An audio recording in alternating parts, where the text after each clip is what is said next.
تبارك الذي بيده الملك وهو على كل شيء قدير الذي خلق الموت والحياة ليبلوكم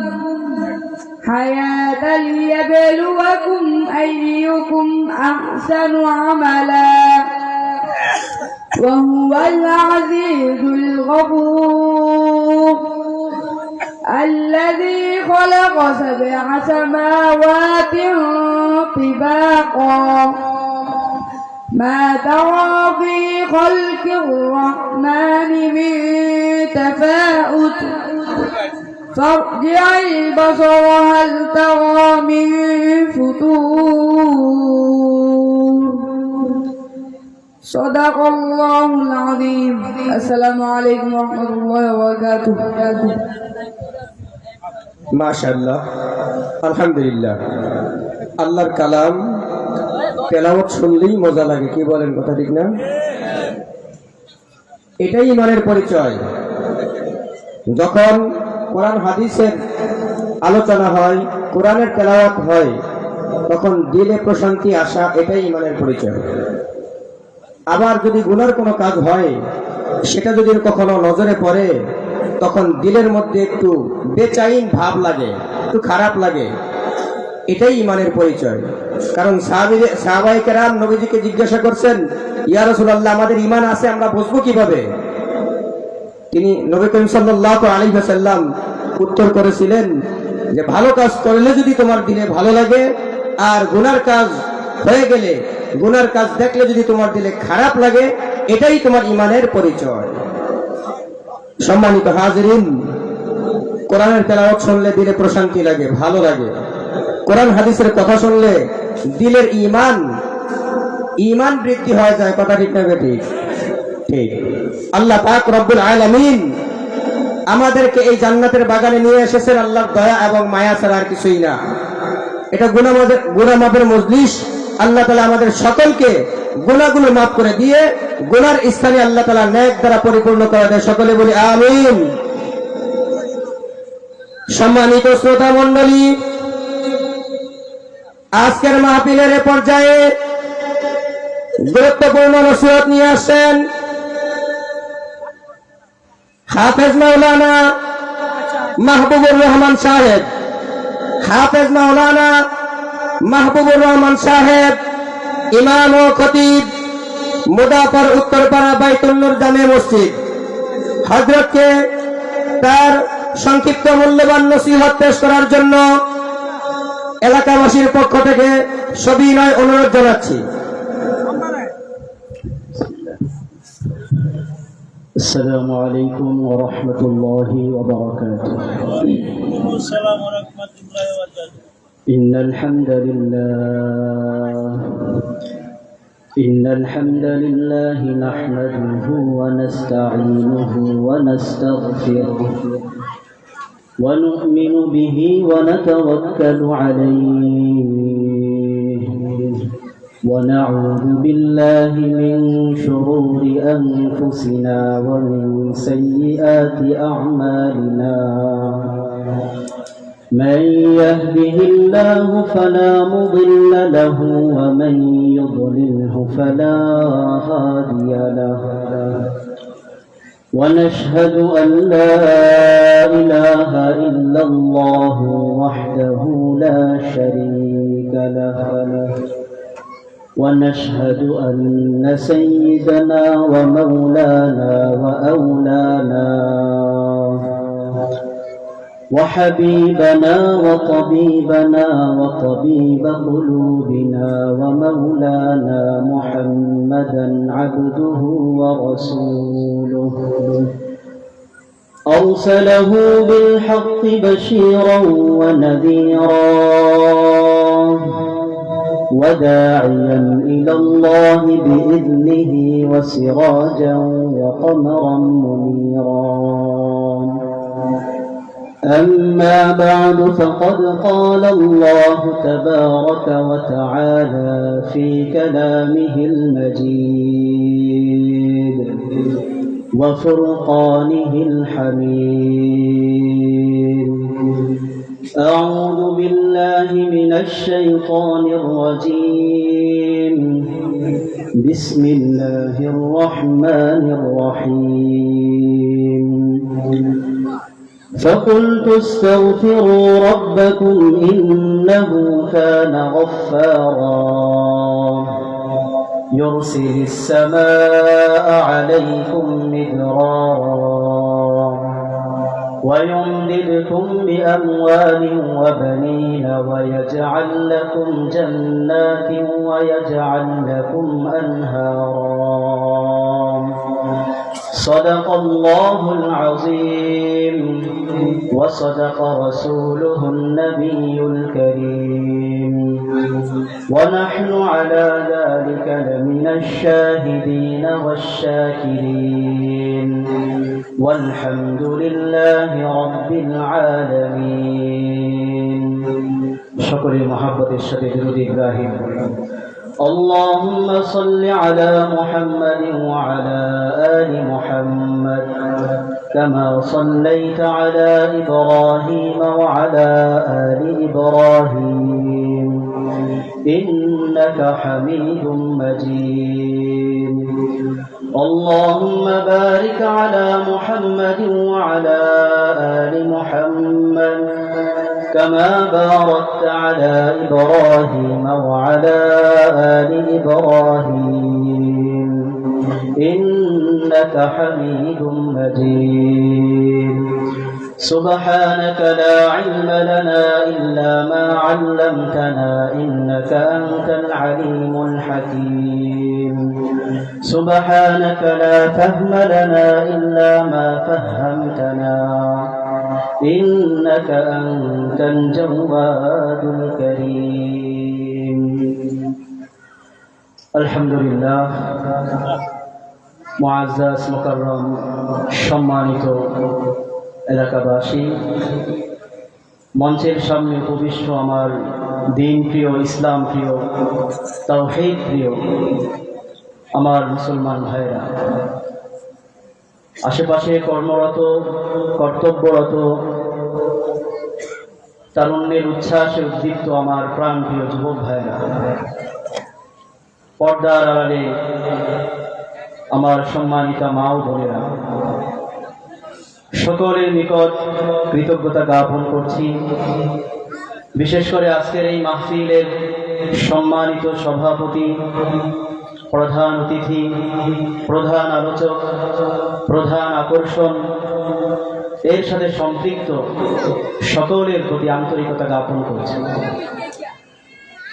আল্লাহ রাব্বুল আলামিনের দরবারে অসংখ্য অগণিত শুকরিয়া, যেই মহান রাব্বুল আলামিন আজকের এই জান্নাতের বাগানে, এই মহতি মজলিসে, যেখানে কোরআনের আলোচনা হয়, যেখানে রাসূলের কথা হয়, যেখানে দ্বীনের কথা হয়, যেটাকে হাদিসের মধ্যে জান্নাতের বাগান বলা হয়েছে, যেই মজলিস সম্পর্কে আল্লাহ রাব্বুল আলামিন তার ফেরেশতাদেরকে নিয়ে গর্ব করতে থাকেন, এমন এক বরকতপূর্ণ মজলিসে আল্লাহ আমাদেরকে আসার তৌফিক দান করেছেন।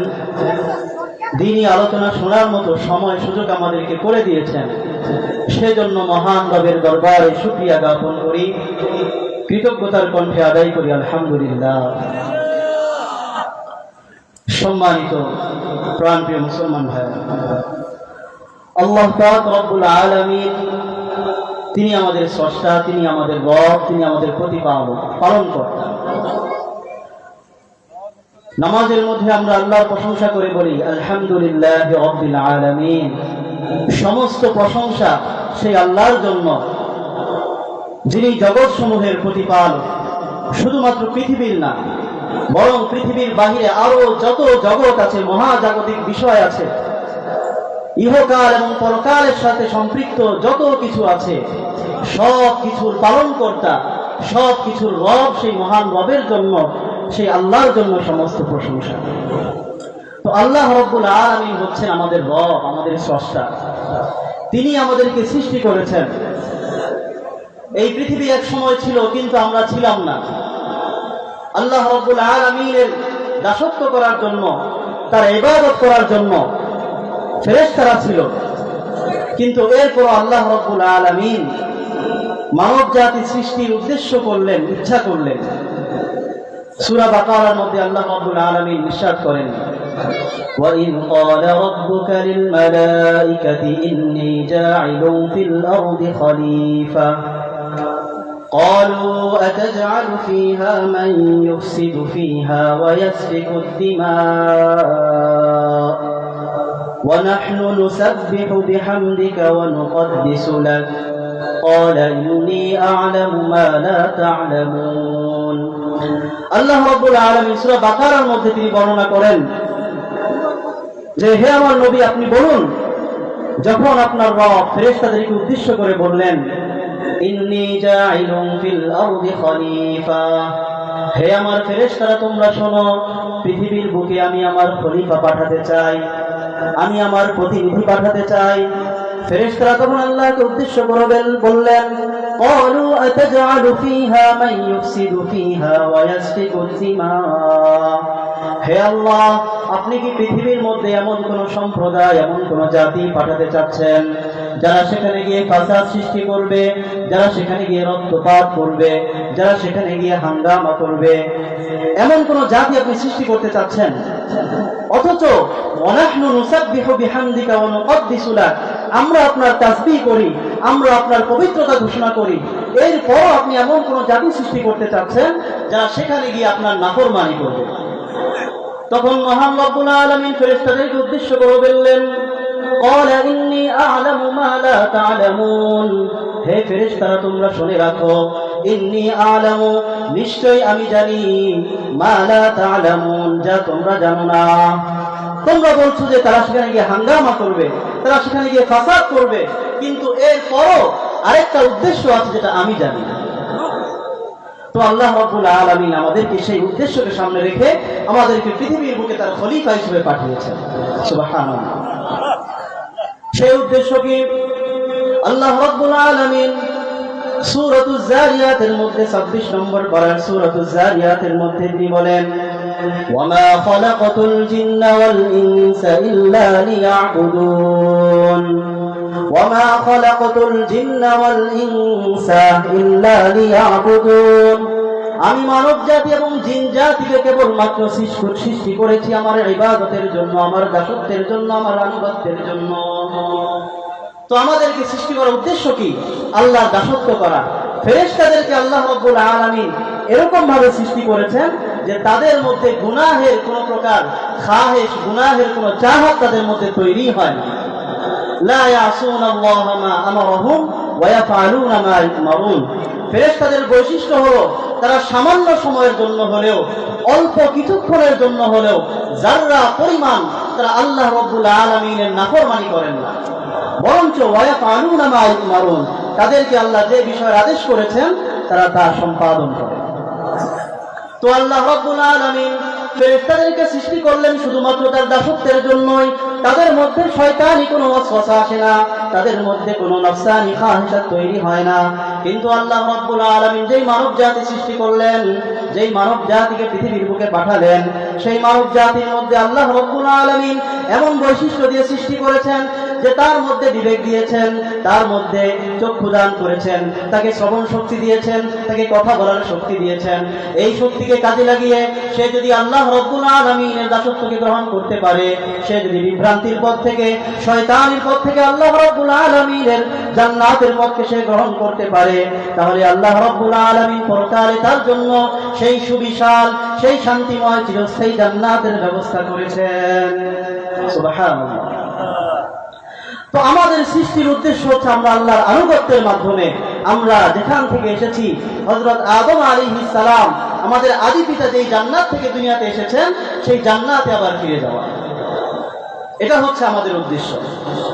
আর এই জায়গায় চলতে হলে, এই পথে চলতে হলে তাকওয়া অবলম্বন করতে হবে। আমাদের কি অবলম্বন করতে হবে? তাকওয়া অবলম্বন করতে হবে, তাকওয়ার পথে চলতে হবে, মুত্তাকি বান্দা হিসেবে নিজেকে তৈরি করতে হবে। আল্লাহ রাব্বুল আলামিনের কাছে কোনো ধন দৌলতের, কোনো সম্পত্তির, কোনো সামাজিক আধিপত্যের, কোনো ব্যক্তিগত কোনো মর্যাদার কোনো মূল্য নাই। আল্লাহ রাব্বুল আলামিনের কাছে মর্যাদাবান সেই ব্যক্তি যার মধ্যে তাকওয়া বেশি, যার মধ্যে যত বেশি তাকওয়া আল্লাহ রাব্বুল আলামিনের কাছে সে ততটাই প্রিয়। কোরআনে কারিমে আল্লাহ রাব্বুল আলামিন বলেছেন, ইন্না আকরামাকুম ইনদাল্লাহি আতকাকুম, নিশ্চয়ই তোমাদের মধ্যে সর্বোত্তম ব্যক্তি হচ্ছে তারা, তোমাদের মধ্যে সবচেয়ে সম্মানিত ব্যক্তি হচ্ছে তারা আল্লাহর নিকট, মানুষের নিকট না, আল্লাহর নিকট সম্মানিত। সবচেয়ে সম্মানিত আল্লাহর নিকট ওই সমস্ত ব্যক্তি আতকাকুম, যে তোমাদের মধ্যে অধিক তাকওয়া অবলম্বন করে। আল্লাহ বলেন নাই যে তোমাদের মধ্যে অধিক সম্পদশালী, আল্লাহ বলেন নাই যে তোমাদের মধ্যে সামাজিকভাবে অধিক সম্মানিত, আল্লাহ বলেন নাই যে তোমাদের মধ্যে অধিক সম্মানিত, শিক্ষিত, সম্ভ্রান্ত দুনিয়াবীভাবে, সামাজিকভাবে, মানুষের দৃষ্টিতে। আল্লাহ বলছেন তোমাদের মধ্যে যার তাকওয়া বেশি, যে আল্লাহকে ভয় করে বেশি, আল্লাহর নিকট সে সবচেয়ে বেশি সম্মানিত। ইন্না আকরামাকুম ইনদাল্লাহি আতকাকুম, নিশ্চয়ই তোমাদের মধ্যে সবচেয়ে সম্মানিত হচ্ছে ওই সমস্ত ব্যক্তি যারা অধিক তাকওয়াবান, যাদের মধ্যে তাকওয়া বেশি, যারা আল্লাহকে ভয় করে বেশি। হতে পারে সে সাধারণ কোনো মানুষ, হতে পারে সমাজের নিম্ন শ্রেণীর কোনো মানুষ, হতে পারে সে চাকরির দিক থেকে, সে পরিশ্রমের দিক থেকে, সামাজিক অবস্থানের দিক থেকে তোমাদের চোখে সে নিম্নমানের, কিন্তু আল্লাহ রাব্বুল আলামিনের কাছে তাকওয়ার কারণে এই বান্দাটাই কিয়ামতের দিন তোমাদের সবার চাইতে সম্মানিত হবে। এখন কথা হলো তাকওয়া কি জিনিস, তাকওয়া কাকে বলে? তাকওয়ার অর্থ হচ্ছে আল্লাহর ভয়, খাশিয়াতুল্লাহ, আল্লাহর ভয়। আল্লাহর ভয়ে বান্দা সমস্ত প্রকার পাপাচার থেকে, গুনাহ থেকে, অন্যায় কাজ থেকে যদি নিজেকে বিরত রাখে, নিজেকে দূরে রাখে, এর নামই হচ্ছে তাকওয়া। হযরত ওমর ফারুক রাদিয়াল্লাহু তাআলা আনহু, আমরা দুইটা ঘটনার মাধ্যমে তাকওয়ার পরিচয়কে জানব। হযরত ওমর ফারুক রাদিয়াল্লাহু তাআলা আনহু একবার হযরত উবাই ইবনে কাব রাদিয়াল্লাহু তাআলা আনহুকে জিজ্ঞাসা করলেন, ইয়া উবাই ইবনে কাব মা হুয়া তাকওয়া? উবাই ইবনে কাবকে জিজ্ঞাসা করলেন তাকওয়া কি জিনিস? উবাই ইবনে কাব রাদিয়াল্লাহু তাআলা আনহু তিনি পাল্টা প্রশ্ন করলেন ওমর ফারুক রাদিয়াল্লাহু তাআলা আনহুকে। তিনি বললেন, ইয়া উমর আমা সালাকতা তরিকান দা শাউকিন, হে খলিফা ওমর, আপনি কি কখনো কাঁটাযুক্ত কোনো পথ দিয়ে হেঁটেছেন? কণ্টকাকীর্ণ কোনো বনের মাঝখান দিয়ে, কোনো জঙ্গলের মাঝখান দিয়ে, কাঁটাযুক্ত গাছের মাঝ পথ দিয়ে আপনি কখনো হেঁটেছেন? ওমর ফারুক রাদিয়াল্লাহু তাআলা আনহু বললেন, বালা, হ্যাঁ আমি হেঁটেছি। তিনি পাল্টা প্রশ্ন করলেন, ফাকাইফা আমিলতা, তখন ওইখানে হাঁটার সময় আপনি কিভাবে হাঁটতেন, তিনি কিভাবে চলতেন? ওমর ফারুক রাদিয়াল্লাহু তাআলা আনহু বলেন, শাম্মারতু ওয়াজতাহাতু, সেই জায়গা দিয়ে, সেই পথ দিয়ে হাঁটার সময় আমি খুব সতর্কতার সাথে নিজেকে খুব গুটিয়ে নিয়ে, যেন আমার গায়ের মধ্যে কোনো কাটার আঘাত না লাগে, এত সতর্কতার সাথে আমি সেই পথে চলতাম। উবাই ইবনে কাব রাদিয়াল্লাহু তাআলা আনহু বললেন, ফাযালিকা হুয়া তাকওয়া, হে ওমর, আপনি আমাকে জিজ্ঞাসা করেছেন তাকওয়া কি জিনিস, এটাই হচ্ছে তাকওয়া। যেভাবে আপনি জঙ্গলের মাঝখান দিয়ে, কাঁটাযুক্ত গাছের সারির মাঝখান দিয়ে হাঁটার সময় আপনি যেভাবে সতর্ক হয়ে চলেন, ঠিক তদ্রূপ দুনিয়ার বুকে আল্লাহর ভয়ে সমস্ত প্রকার গুনাহের কাজ থেকে, শয়তানি ওয়াসওয়াসা থেকে এতটা সতর্কতার সাথে যদি আপনি নিজেকে বাঁচিয়ে চলতে পারেন, এর নামই হচ্ছে তাকওয়া। সুবহানাল্লাহ। উবাই ইবনে কাব তাকে তাকওয়ার পরিচয় দিলেন। আরেকবার সেই হযরত ওমর ফারুক রাদিয়াল্লাহু তাআলা আনহুর জামানায় একবার তিনি রাতের বেলা, তার অভ্যাস ছিল তিনি তার রাজ্যে রাতের বেলা বের হয়ে যেতেন। প্রজাদের অবস্থা তিনি ঘুরে ঘুরে দেখতেন, কার কি সমস্যা, কে কতটা কষ্টে জর্জরিত, কে খেতে পায় না, কে সমস্যার কথা কাউকে বলতে পারে না। তিনি নির্জন রাতে একা একা তার রাজ্যে ঘুরে ঘুরে মানুষের খোঁজ খবর নিতেন। একবার সে ওমর ফারুক রাদিয়াল্লাহু তাআলা আনহু বের হয়ে গেলেন, তার রাজ্য ঘুরে ঘুরে সমস্ত জায়গাগুলো দেখে দেখে তিনি তার বাড়ির দিকে, প্রাসাদের দিকে ফিরছিলেন। হঠাৎ একটা ঘরের সামনে এসে তিনি দাঁড়ালেন। ঘরের ভিতর থেকে দুইজন মহিলার কণ্ঠ থেকে কথার আওয়াজ ভেসে আসছে। ওমর ফারুক রাদিয়াল্লাহু তাআলা আনহু কান লাগিয়ে দাঁড়িয়ে গেলেন। তিনি শুনতে লাগলেন সেখানে কি কথা হয়। একজন মা তার মেয়েকে বলছে, শোনো, আজকে আমরা যেই দুধ গ্রহণ করেছি সেই দুধের মধ্যে একটু পানি মিশিয়ে দাও, পানি মিশ্রণ করে দাও, যাতে বাজারে এটাকে আমরা বেশি দামে বিক্রি করতে পারি। এই দুধকে আমরা বেশি করে সেটাকে অধিক মূল্যে অধিক লাভে বিক্রি করতে পারি।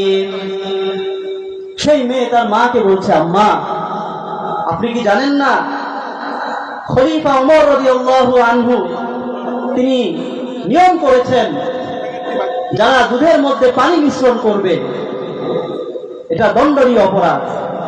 সেই মেয়ে তার মাকে বলছে। তখন মা তার মেয়েকে আবার বলল, আরে বোকা, এই নির্জন রাতে, এই অন্ধকার রজনীতে কে আসবে আমাদের এটা দেখার জন্য? কে আসবে আমরা দুধে পানি মিশাচ্ছি এটা দেখার জন্য? কেউ তো দেখবে না, আমরা বাজারে নিয়ে বিক্রি করে ফেলবো, কেউ বলতেও পারবে না, ওমর বলতেও পারবে না, আমাদের শাস্তিও হবে না। তখন সেই মেয়ে তার মাকে উদ্দেশ্য করে বলছে, আম্মা, লাউলা রাআ উমর লারাআ রাব্বু উমর। সেই মেয়ে তার মাকে বলছে, আম্মা, যদি ওমর এই নির্জন রাতে অন্ধকার রজনীতে আমাদের ঘরে এসে আমাদের এই অন্যায়কে, এই গুনাহকে সে দেখবে না, কিন্তু ওমরের যেই রব, উভয় জাহানের যেই প্রতিপালক মহান রব্বুল আলামিন, তিনি তো অবশ্যই দেখবেন। এই যে মেয়ের মধ্যে যেই ভয়, আল্লাহর যেই ভয় কাজ করলো, ঘরের মধ্যে সে একা, কেউ তাকে দেখছে না, দুনিয়ার সমস্ত মানুষ ঘুমে নিমজ্জিত, কেউ দেখবে না, কেউ শুনবে না, এরপর আল্লাহর ভয়ে এই গুনাহ থেকে যে বেঁচে থাকলো, এর নামই হচ্ছে তাকওয়া। তো এই জন্য দুনিয়ার বুকে আমরা যখন চলবো, আমাদের মধ্যে সেই তাকওয়া যদি আনতে চাই, এই পরিমাণ ভয় আমাদের মধ্যে রাখতে হবে। কারণ আল্লাহ রাব্বুল আলামিন ইয়ালামু মা ইউসিরুনা ওয়া মা ইউলিনুন, আল্লাহ যে শুধুমাত্র প্রকাশ্য দেখেন সেটা না, আমরা গোপনে যা করি, গর্তের পিপিলিকা থেকে নিয়ে সমুদ্রের মৎস্য পর্যন্ত, পানির সেই গভীর পর্যন্ত, একটা মাছের নড়াচড়া পর্যন্ত সেই মহান রব দেখেন কি দেখেন না। এজন্য নির্জনে গোপনে সেখানেও যদি আমার মধ্যে আল্লাহর ভয় কাজ করে, তাহলে বুঝতে হবে আমি মুত্তাকি বান্দা হতে পেরেছি, আমার মধ্যে সেই বৈশিষ্ট্য, তাকওয়ার সেই সিফাত আমার মধ্যে আমি আনতে পেরেছি। তখনই আল্লাহ রাব্বুল আলামিনের ভাষায় আমি সবচেয়ে সম্মানিত ব্যক্তি হয়ে যাব আল্লাহর কাছে। ইন্না আকরামাকুম ইনদাল্লাহি আতকাকুম, আল্লাহ যে বলেছেন তোমাদের মধ্যে সম্মানিত আমার কাছে যে তাকওয়া অবলম্বন করে, সেই সম্মানিত ব্যক্তি হিসেবে আমি আল্লাহর সামনে দাঁড়াতে পারবো। আর এই তাকওয়ার মাধ্যমে আমাদের সফলতা। قد أفلح من زكاها قد أفلح من تزكى, আল্লাহ রাব্বুল আলামিন কোরআনের মধ্যে বলেন, সফল তো সেই ব্যক্তি, কামিয়াব তো সেই ব্যক্তি যে নিজের আত্মাকে শুদ্ধ করলো, যে আত্মশুদ্ধি করলো, সেই তো সফল কাম। আমরা তো সফল কাজ মনে করি যার ধন দৌলত বেশি, দুনিয়াবীর দিক থেকে যে অগ্রসর, তাকে আমরা সফল বলি। তার জীবন দেখে আমরা ঈর্ষা করি, আমরা ঈর্ষান্বিত হই। কিন্তু যে ব্যক্তিটা পাঁচ ওয়াক্ত নামাজ জামাতের সাথে আদায় করে, যে ব্যক্তিটা আল্লাহর হুকুমগুলো পুঙ্খানুপুঙ্খানুভাবে আদায় করে, তাকে দেখে আমাদের কখনো ঈর্ষা হয় না, তাকে তখন মনে কখনো আফসোস জাগে না, হায় এই লোকটা তো জান্নাতের পথে চলছে, সে তো তাকওয়ার পথে চলছে, সে তো আল্লাহর কাছে সম্মানিত হয়ে দাঁড়াবে কিয়ামতের দিন, আমি তো পারছি না, আমার মধ্যে কমতি। এই ঈর্ষা আমাদের মধ্যে তৈরি হয় না। অথচ আল্লাহ রাব্বুল আলামিন বলছেন, তোমাদের এই চিন্তা, তোমাদের এই দৃষ্টিভঙ্গি এটা ভুল, বরং আমার রবের কাছ থেকে শোনো, সফল কোন ব্যক্তি? সফল হচ্ছে সেই ব্যক্তি قد أفلح من زكاها, আল্লাহ প্রথম নফসের কসম দিয়ে বলেছেন, ওয়ানাফসি ওয়া মা সাওয়াহা, নফসের কসম খেয়েছেন আল্লাহ।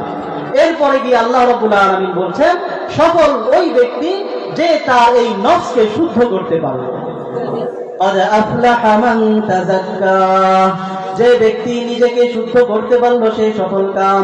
قد أفلح المؤمنون, সফল হচ্ছে মুমিন যারা, তারা যাদের মধ্যে ঈমান আছে, ঈমানের দৌলত আছে তারা। তো আমরা বলি সফল কাম কাদেরকে, আর আল্লাহ বলেন কাদেরকে? আমাদের কথা ভুল, আল্লাহর কথা সঠিক, ঠিক কিনা? আমাদের চিন্তা ভুল, আল্লাহর বাণী সত্য, আল্লাহর কোরআন সত্য। আমাদের চিন্তা, আমাদের দৃষ্টিভঙ্গি, আমাদের চেতনা, আমাদের ভাবনা, আমাদের কল্পনা, এগুলো ভুল, কিন্তু আল্লাহর কোরআনে, আল্লাহর বাণীতে কোনো ভুল নাই। এজন্য মেরে ভাই দোস্ত বুজুর্গ, আমাদেরকে তাকওয়ার পথে চলতে হবে। কিন্তু তাকওয়ার পথে যখন একজন মুমিন বান্দা চলতে যায়, শয়তান তো আর বসে নাই। শয়তান তো আল্লাহর কাছে ওয়াদা করে বলেছিল, যেদিন আল্লাহ তাকে দূরে সরিয়ে দিয়েছেন, বিতাড়িত করে দিয়েছেন, আল্লাহ বলেছিলেন আদমকে সিজদা করো, শয়তান অস্বীকার করলো, আল্লাহ তাকে বিতাড়িত করে দিলেন। সে তখন কসম করে বলল, ক্বালা রাব্বি বিমা আগওয়াইতানি লাআকউদান্না লাহুম সিরাতাকাল মুস্তাকিম। শয়তান কিন্তু ওয়াদা করেছে।